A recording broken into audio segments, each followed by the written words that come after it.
Primeira carta do Apocalipse. Você sabe, deixa eu ver aqui, você sabe para quem é endereçada a primeira carta do Apocalipse? Olá, amigos do canal Gospel Books Alcemar, o canal que está falando sobre o Evangelho e também sobre os meus livros. Nós começamos a série para falar sobre as cartas de Apocalipse, que é a carta de orientação nesse tempo final para a igreja. E hoje nós vamos à primeira carta, que é a carta à igreja que está em Éfeso. Essa é a primeira carta do Apocalipse. Ela tem apenas 7 versículos e nós vamos comentar sobre esses versículos. Carta à igreja de Éfeso. Capítulo 2. Ao anjo da igreja em Éfeso, escreve: assim declara aquele que tem as 7 estrelas na mão direita e anda no meio dos 7 candelabros de ouro. Conheço as tuas obras, tanto o teu trabalho árduo como a tua perseverança, e que não podes tolerar pessoas más, e que puseste à prova aqueles que a si mesmos se declaram apóstolos, mas não são, e descobriste que eram impostores. Tens perseverado e suportado os sofrimentos de todas espécies por causa do meu nome, e não te deixaste desfalecer. Entretanto, tenho contra ti o fato de que abandonaste o teu primeiro amor.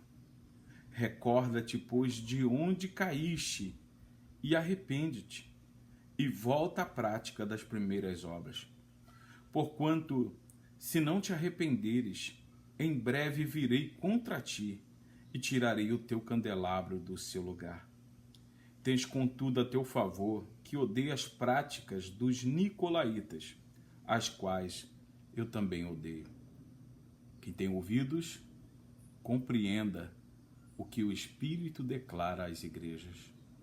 Ao vencedor darei o direito de comer da árvore da vida que está no paraíso de Deus. Bem, essa carta de Éfeso é uma carta muito interessante, a primeira carta do Apocalipse.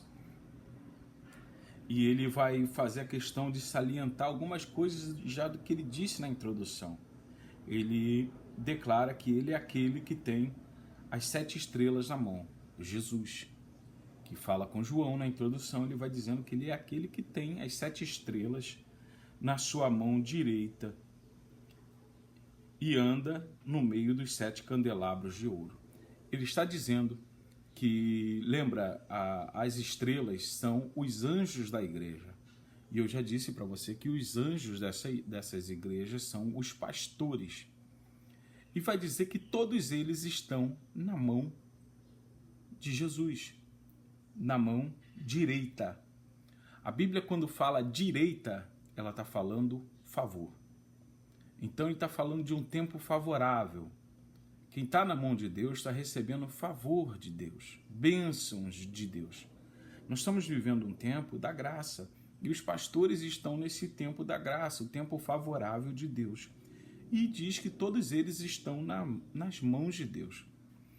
Embora todos eles estejam nas mãos de Deus, nos decorrer das cartas, nós vamos ver que todos esses homens que estão na mão de Deus, muitos deles estão com práticas malignas, não temem a Deus. E ele vai dizer aqui também que ele tem essas estrelas na mão e anda no meio dos 7 candelabros, ou seja, Jesus anda no meio das suas igrejas. Jesus anda no meio das suas igrejas. Primeira coisa que eu tenho que aprender aqui, temer a Deus. Pastor, tema a Deus. Não brinque de igreja. Não brinque de servir a Deus. Você lembra que Davi disse no Antigo Testamento: dura coisa é cair na mão do Deus Altíssimo? Dura coisa é cair na mão do Deus Altíssimo. De lá ninguém te tira. Da mão do homem, Deus te tira, mas da mão de Deus, ninguém tira. E você está na mão de Deus e num tempo favorável. Mas lembre-se, está nas mãos de Deus. E Ele anda no meio das igrejas. Ele começa dizendo, a análise de Deus. Conheço as tuas obras, tanto o teu trabalho árduo, como a tua perseverança. Legal, tu é um cara, tu é um pastor que trabalha bem, trabalha com dedicação e persevera, porque alguns já teriam abandonado. E que não podes tolerar pessoas más, você não tem paciência nenhuma para a pessoa má. E você pôs à prova aqueles que a si mesmo declararam-se apóstolos, mas não são. E descobriram que eram impostores. Nós, nesses últimos tempos, estamos vivendo uma crise apostólica. Já reparou quantos homens se declaram apóstolos? Quantos homens se declaram apóstolos e estão caindo do céu, como Jesus disse, eu vi Satanás caindo do céu como uma estrela. Estão caindo do céu. Como caíste do céu, estrela da manhã. Muita gente que se exaltava, eu sou apóstolo, eu sou isso, eu sou aquilo, e está caindo do céu. Porque aqui diz que esse pastor pôs à prova aqueles que diziam ser apóstolos e foram achados impostores, porque o tempo revela que eles eram impostores. O fruto revela a árvore. Nós sabemos que apóstolos são aqueles que põem os fundamentos. E Paulo falou, se alguém pôr outro fundamento, a não ser o que nós, os apóstolos, ensinamos, seja maldito, seja anátema, até mesmo se vier um anjo e disser, seja maldito, seja anátema, porque o fundamento já foi posto.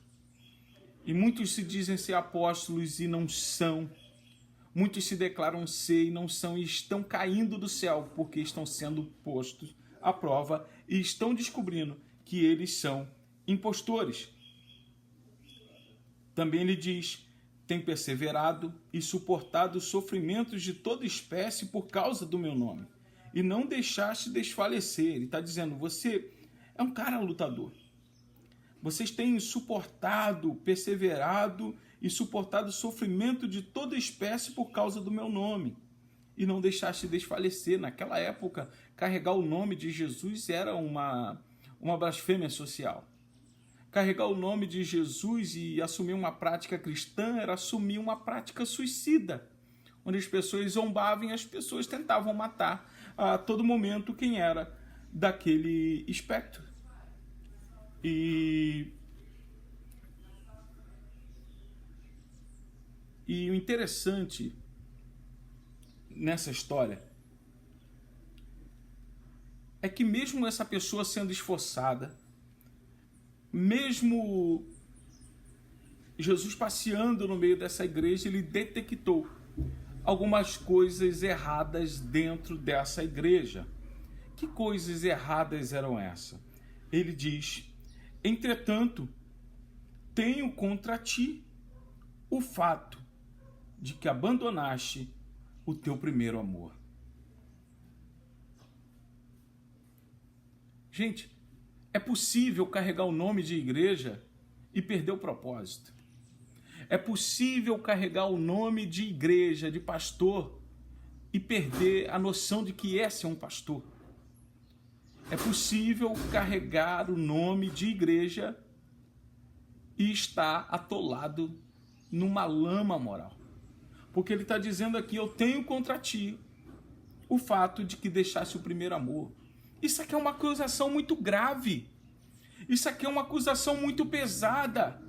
Porque a Bíblia vai apontar que Jesus é o amor de Deus. Deus é amor, Jesus é o Todo-Poderoso, Deus é amor. Você deixar o primeiro amor é deixar Jesus. O motivo da existência da igreja. O propósito da existência da igreja. Ele vai dizer, tenho contra ti o fato que abandonaste o teu primeiro amor. É possível fazer tantas coisas, grandes congressos. É possível fazer grandes conferências, é possível fazer células, fazer encontros, fazer reuniões e nada disso ter Jesus. É possível, porque as pessoas estão se tornando técnicas, assumindo técnicas para poder permanecer com a igreja cheia, mas perderam a essência, o propósito que é Jesus. É possível carregar uma Bíblia debaixo do braço, uma frase numa camiseta e uma palavra nos lábios dizendo Jesus, eu te amo, e um louvor exaltando o nome dele. Mas nada disso está sendo carregado com verdadeiro amor que pode estar esquecido naquele lugar.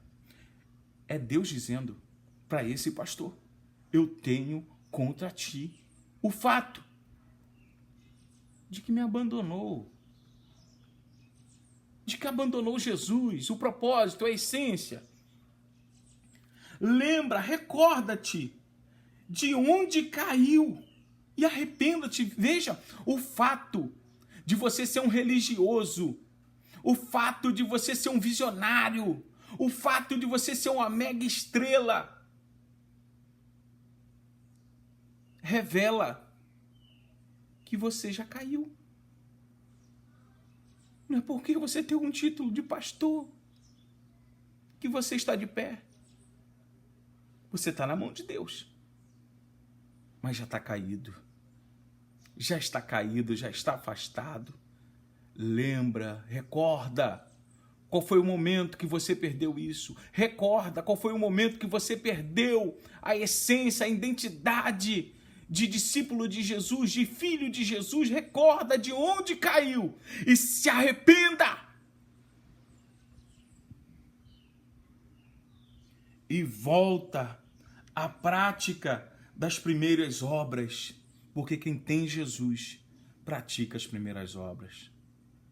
Esse é o problema de muitas igrejas quando crescem, quando tem uma explosão, porque antes, quando era pequena, o pastor visitava as ovelhas, o pastor pastoreava as igrejas, mas quando ela cresce, quando ela vira um espetáculo com luzes, com diversos tipos de artifícios para poder atrair as pessoas, as multidões, de encher a igreja, de ser uma mega star, de ser uma igreja que brilha mais do que Jesus.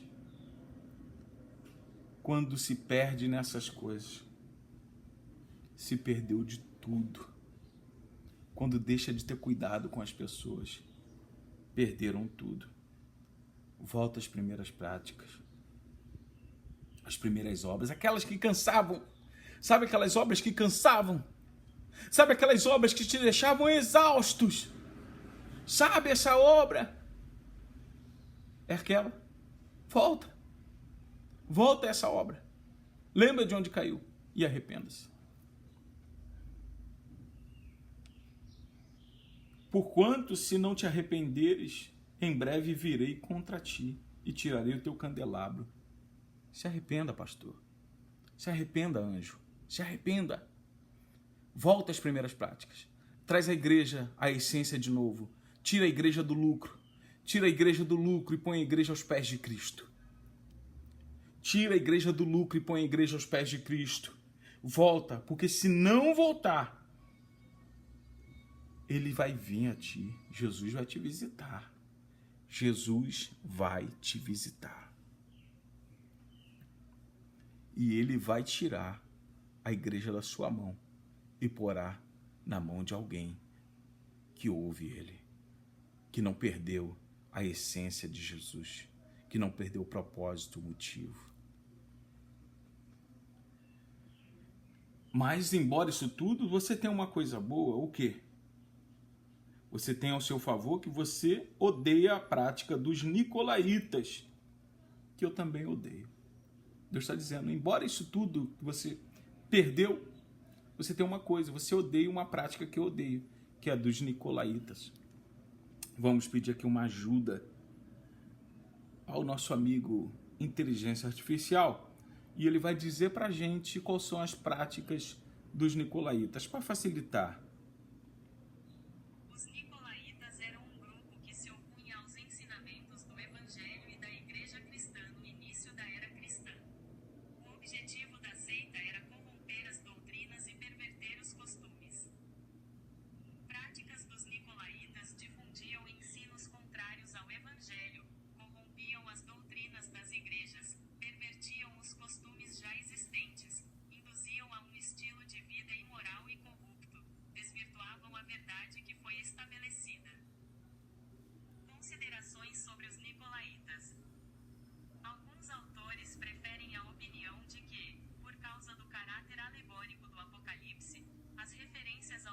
nicolaitas são apenas uma forma simbólica de referência. A declaração comum de que os nicolaítas suportavam a heresia antinômica de Corinto não parece ter sido provada. Então veja que os nicolaítas são aqueles que eles se opunham à sã doutrina de Deus, as práticas deles era voltada muito aos prazeres da carne e tentavam inverter, levar as pessoas a imoralidades, a costumes. Quantas igrejas nós temos visto pessoas se vestem indecentemente, pregadoras principalmente, vestidas indecentemente em cima de um púlpito, onde as pessoas não conseguem nem reparar sequer na palavra. Por quê? Porque as práticas dos nicolaítas estão presentes. Mas esse pastor aqui odeia essa prática. E no versículo 7, para terminar, diz: quem tem ouvidos, compreenda o que o Espírito declara às igrejas. Não é só ouvir, é compreender. O Espírito disse: compreenda o que o Espírito está falando às igrejas. Ao vencedor, darei o direito de comer da árvore da vida. Aquela que Adão não comeu, sabe? Aquela que Adão não comeu. Se você vencer, você vai ter direito à árvore da vida. Vai ter uma vida eterna. E essa árvore está no paraíso de Deus. Sabe onde Adão foi expulso? Quando pecou? Ao vencedor. Ele vai dar o direito de entrar naquele jardim que está fechado. No paraíso de Deus. Lá onde os querubins com as espadas fecharam o caminho, que Adão não pôde mais voltar, ao vencedor, eles vão abrir o caminho para você, você entrará no paraíso. Você verá o paraíso e você poderá comer da árvore da vida, que Adão não comeu. Então essa é a promessa. Essa é a primeira carta à igreja de Éfeso. Então, um beijão. Eu sou Alcemar C. Cardoso, me siga nas redes sociais, @gospelbooks, Alcemar, no YouTube, também Alcemar Ecológico, e no Instagram, @Alcemar_escritor. Me siga, acompanhe meus livros, acompanhe minhas postagens. Um beijão, até a próxima carta.